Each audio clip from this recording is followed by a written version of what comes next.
बिस्मिल्लाहिर्रहमानिर्रहीम। अस्सलाम वालेकुम।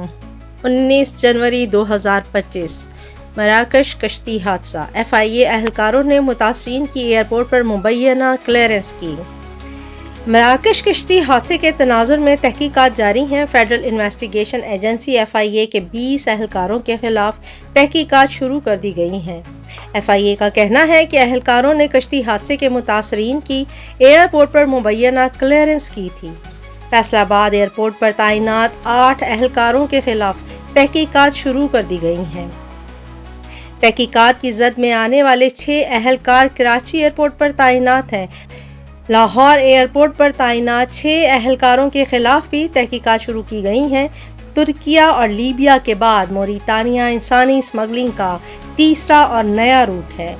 FIA का कहना है कि इंसानी स्मगलिंग में मुलविस गिरोह ने मार्च 2024 में मोरितानिया में डेरे जमाए, मोरितानिया में पहले सेफ हाउस बनाए। जून में लोगों को ले जाने का काम शुरू हुआ। पाकिस्तान से हवाई रास्तों से लोगों को सेनेगाल और फिर ज़मीनी रास्तों से मोरितानिया ले जाया गया। मोरितानिया से समंदरी रास्ते से मराकश और फिर स्पेन के एक जजीरा कश्ती की मंजिल था। यूनान में कश्ती हादसे का मरकजी किरदार कमरुल जमा भी मोरितानिया पहुंचा हुआ है। यूनान कश्ती हादसे के बाद अफजल जज्जा लीबिया से फरार हुआ था। जुलाई 2023 के हादसे में कई मुलविस स्मगलर्स भी मोरितानिया शिफ्ट हुए हैं।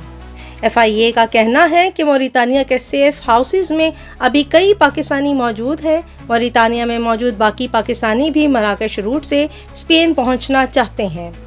ख्याल रहे कि मगरबी अफ्रीका के रास्ते गैर कानूनी तौर पर स्पेन जाने वाली तारकीन वतन की कश्ती 16 जनवरी को मराकश में हादसे का शिकार हो गई, जिसके नतीजे में 50 अफराद हलाक हो गए, जिनमें 44 पाकिस्तानी भी शामिल थे।